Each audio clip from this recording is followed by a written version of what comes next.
Penyebaran kasus penyakit mulut dan kuku atau PMK di Jawa Timur berpotensi memunculkan panic selling di kalangan peternak untuk menjual hewan ternaknya karena takut terinfeksi. Mencegah masuknya PMK ke Kabupaten Kediri, Bupati Handindito Himawan Pramana melakukan pengetatan masuknya hewan ternak terutama dari daerah terinfeksi PMK. Kasus PMK di Jawa Timur hingga Selasa, 17 Mei 2022 telah menyebar di 14 kabupaten kota yang meliputi Lamongan, Sidoarjo, Gresik, Mojokerto, Lumajang, Probolinggo, Malang, Batu, Jombang, Pasuruan, Jember, Surabaya, Kota Malang, dan Magetan. Bupati Kediri Handindito Himawan Pramana mengatakan sejauh ini Kabupaten Kediri tidak ada kasus PMK, sehingga yang perlu diawasi sekarang adalah checkpoint sebelum sapi-sapinya atau hewan-hewan ini masuk ke pasar hewan. Kondisi penyebaran PMK berpotensi menjadikan peternak melakukan penjualan sapi-sapinya karena takut terinfeksi atau timbul kerugian. Sehingga salah satu langkah konkret untuk menghindari penularan PMK dengan menutup pasar hewan. Namun langkah itu saat ini belum diambil pemerintah Kabupaten Kediri sebab perlu dilihat dampak dari segi ekonomi bagi pedagang dan peternak.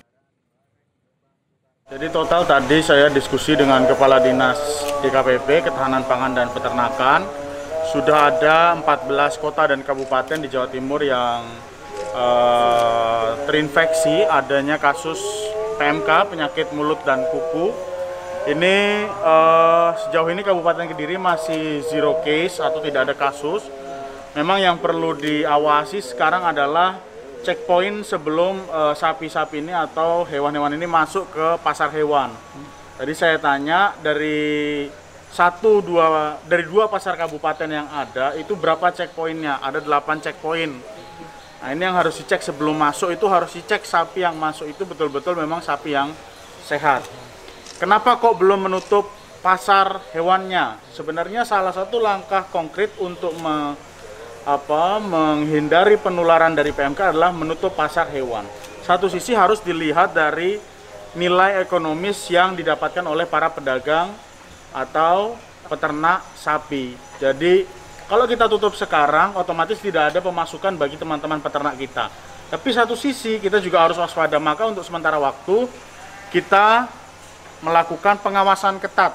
Ada kemungkinan dalam waktu dekat, antara 1-2 sampai 2 hari, saya bersama Forkopimda nanti akan merapatkan terkait langkah strategis yang akan diambil oleh Pemkab. Jadi apakah 1-2 hari ke depan akan ditutup pasarnya? Apakah 1-2 hari ke depan akan kita cek? Karena terus terang, jalur masuk ke dalam pasar itu tidak hanya dari 8 checkpoint itu saja. Tetap ada jalur-jalur tikus. Nah ini yang harus diwaspadai. Mas Pup menambahkan untuk sementara waktu pihaknya hanya melakukan pengawasan ketat.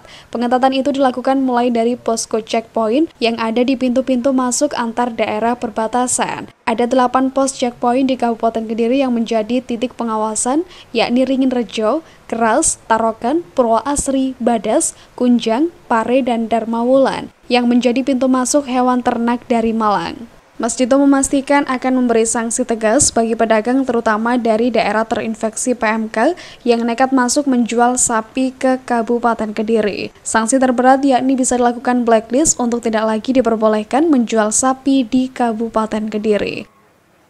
Dari Kediri, tim Baca Ini melaporkan.